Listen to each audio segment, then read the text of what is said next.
Welcome to the world of China's robot economy, a place where machines don't just help the economy, they're becoming the economy. Over the past few years, something huge has happened. China has built more robots than any other country in the world, and now those robots are beginning to transform everything. In 2024 and 25, China passed 2 million industrial robots working in factories nationwide. That's more than any other country on Earth. Everywhere you look, robots are doing jobs once done by humans, building cars, making phones, wielding steel, sorting packages, and they're getting smaller too.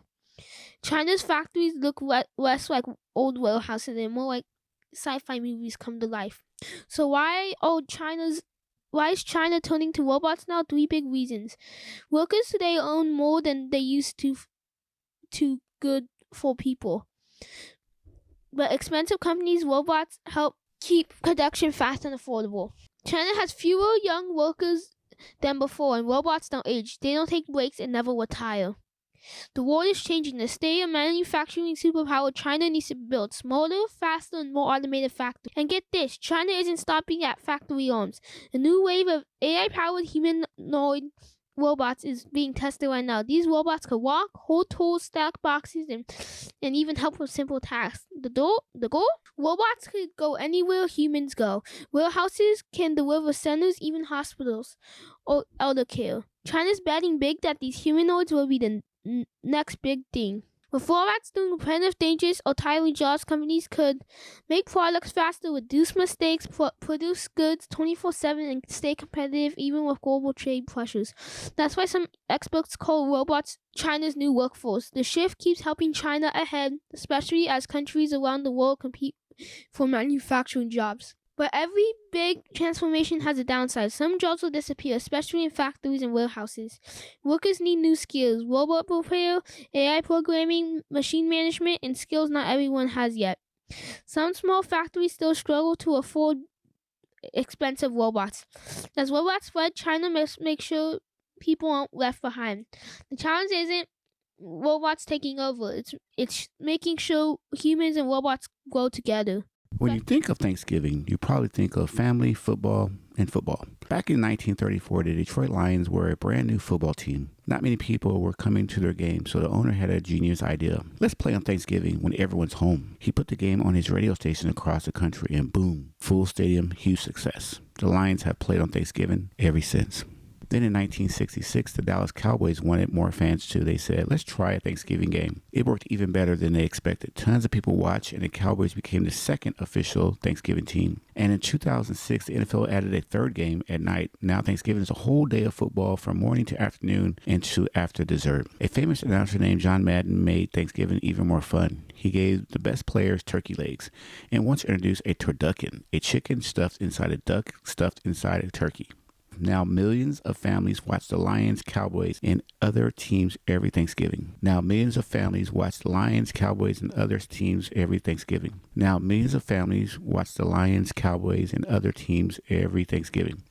Players say it feels special because they know people all over the country are cheering, eating, and celebrating together. And that's how football became a Thanksgiving tradition. Family, food, football, the perfect trio. Happy Thanksgiving. Welcome back to the Periphere Podcast. Today we're talking about something super exciting, the Macy's Thanksgiving Day Parade in New York City. Every Thanksgiving, New York has a huge parade with marching bands, floats, dancers, and giant balloons of famous characters. This year we saw Buzz Lightyear, Pac-Man, and lots more. The parade starts in part of the New York called the Upper West Side and ends at Macy's big store on 34th Street. People wake up super early to get a good spot to watch. It was pretty cold this year, in the 40s, and it was windy too. If the wind gets too strong, the giant balloons can't fly. But good news, the wind wasn't too bad, so the balloons were able to float safely. One visitor named Megan Christie came all the way from North Carolina. She said she didn't mind the cold. She was just happy it wasn't raining and that the parade was amazing. The parade also has some awesome performers like the Rocket City Rockettes. They've been dancing for 100 years. That's a long time. So even though it's chilly, the parade was colorful, fun, and full of holiday cheer. It's a big tradition that lots of people love every year. Thanks for watching. Don't forget to like and subscribe and tell me which giant balloon would you want to see in the parade next year. Hey there. Here's a quick update on a scary situation in Washington, D.C. On Wednesday afternoon, 2 members of the West Virginia National Guard were hurt during an attack while they were on patrol near the White House. A man jumped from the corner and started shooting at the guards. Thankfully, other National Guard members were nearby and quickly stopped the shooter. The 2 guards were rushed to the hospital and had surgery, but they're still in critical condition. President Trump said that the shooter, who was also hurt, came from U.S. from Afghanistan in 2021. He was allowed in because he had worked with the U.S. government over there. After the Taliban took over Afghanistan, many of the people who helped the U.S. were brought to the U.S. through a special program. Thousands of people came from Afghanistan, but now, for some questions, whether enough was done to check who was coming in.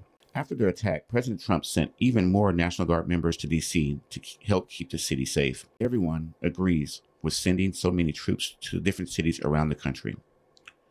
After the attack, President Trump sent even more National Guard members to D.C. to help keep the city safe.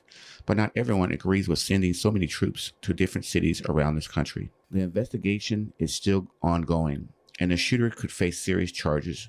But for now, the city is staying on high alert. Thanks for watching, and stay safe out there.